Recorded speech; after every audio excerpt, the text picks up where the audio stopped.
Observation mission is here to observe, not to interfere in any way with these upcoming elections, and that these are the elections of the Zimbabwean people. Since our arrival early in July, we have met with many of the key participants in these elections in all 10 provinces to learn firsthand how the elections are proceeding. We've met with government, we're meeting with political parties from all sides, from candidates of all color, with members of civil society, but as well with the media to see and better understand how this ongoing process is developing. We base our findings, according to our election observation methodology, on direct observations only, and we do not use any hearsay or rumors in our assessments. We also do not correct any possible shortcomings while the process is ongoing, nor do we endorse the results or make any other statements about the quality of the elections until the respective stages are all completed. But the mandate of the election observation mission is to assess all aspects of the electoral process before, during, and after election day, and to analyze the extent to which these elections are in line with international and regional standards for elections, as well as Zimbabwean law. These international principles, international standards, have been signed by Zimbabwe as part of its commitment to democratic processes, and so it is against these kinds of international standards and principles that we evaluate these 2023 elections. In line with our long-term observation methodology, we observe all aspects of the process, including the legal framework and its implementation. We, of course, look closely at the work of the election administration at all levels.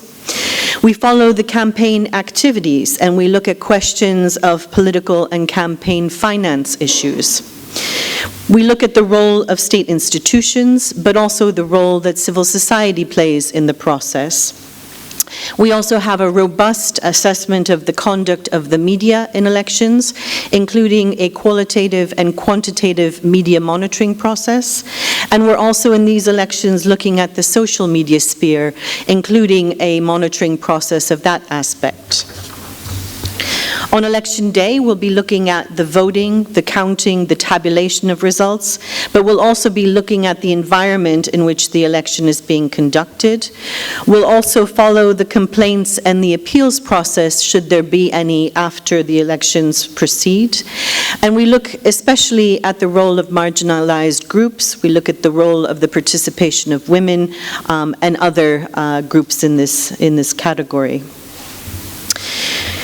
In line with our methodology, it's also important to note that we don't just observe in urban areas, not just in cities or in towns, but we will also be present throughout the country in all 10 provinces of Zimbabwe. We'll be looking at rural areas, we'll be looking at remote areas, and so really getting a very balanced and composite picture of how the elections will be proceeding.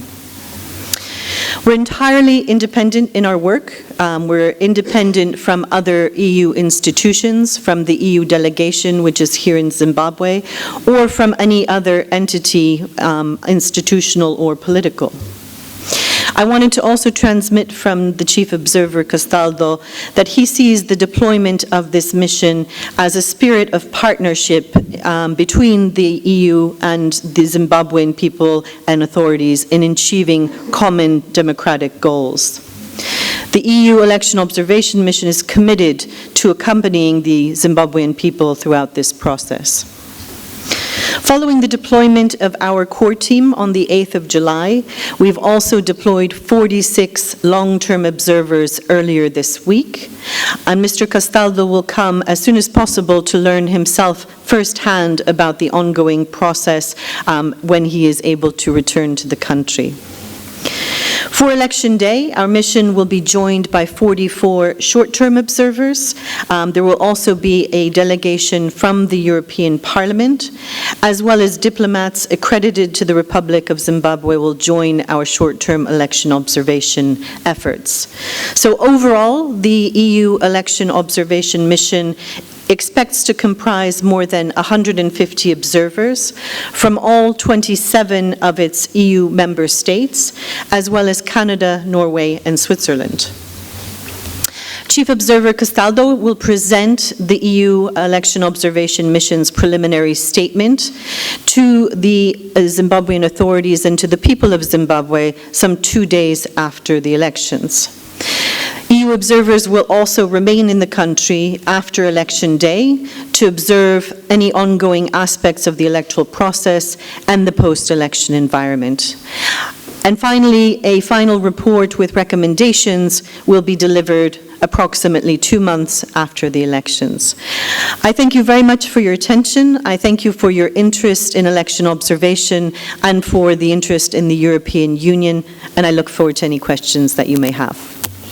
So, if there are any questions, please state your name and the media outlet you work for. Do we have any takers? Any questions at all? I don't see any questions. Well, actually, here is one. My name is Yvonne Mchaka with the Zimbabwe Daily. So you are... Thank you. So as the EU EOM is in Zimbabwe, you are simply looking at what is happening and we will get your observations afterward. What happens in a situation where the parties are complaining about the electoral playing field? What is your role there? Yeah, so as I mentioned, the election process is a very long-term process, and we look at it not just at election day, but I would say that we don't seek to replicate the institutions of this country. We don't seek to replicate the organizations of this country, and there are many efforts underway to give added transparency and added accountability to the process. And so our role is really to look at all aspects of that process, to accurately reflect it and show it almost as a mirror to the people of Zimbabwe after the elections, so that it appropriately and honestly reflects those elements that they themselves see of concern. And we also seek to give that voice in the outside world so that others around the globe will also understand better how this election has taken place. Any other questions? I don't see any other questions. Then I close this press conference. Thank you very much for attending. Did I miss somebody? One question there. Okay, no, sorry, I didn't see you. You were hidden behind. Okay, good afternoon. My name is Veneranda Langa. I'm a freelance journalist. You say that your mission is to observe and not to interfere in the Zimbabwean elections.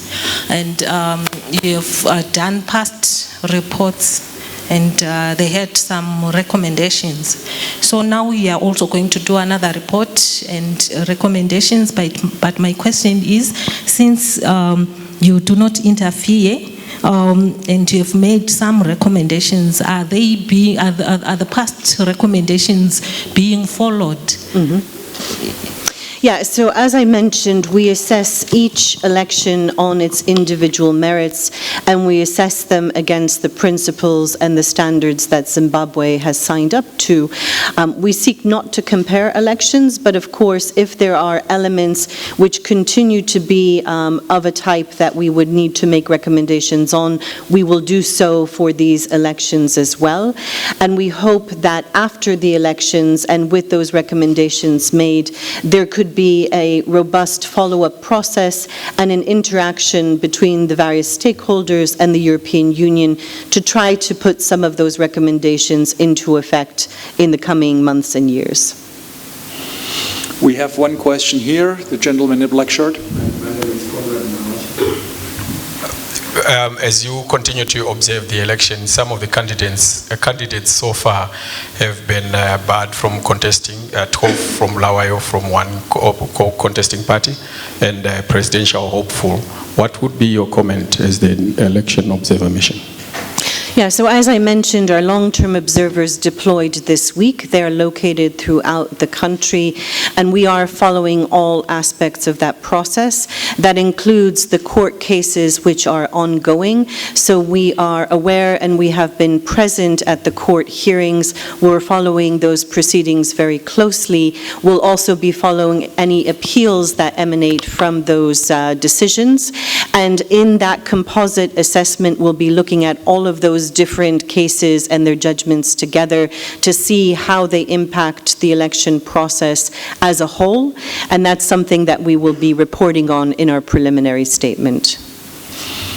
We had a question, the lady in green. Thank you. My name is Vitengo Mawe. Which of the principles or some of the principles that you are expecting Zimbabwe to satisfy? Yeah, no, this is very important, and these are elements which are set out in key international documents like the UN Declaration of Human Rights, also the International Covenant for Civil and Political Rights, and these speak on principles like genuine and democratic elections, but also principles such as equality or universality or transparency. And so when we are looking at these elections, we're looking to see the extent to which those principles are given life in the election process.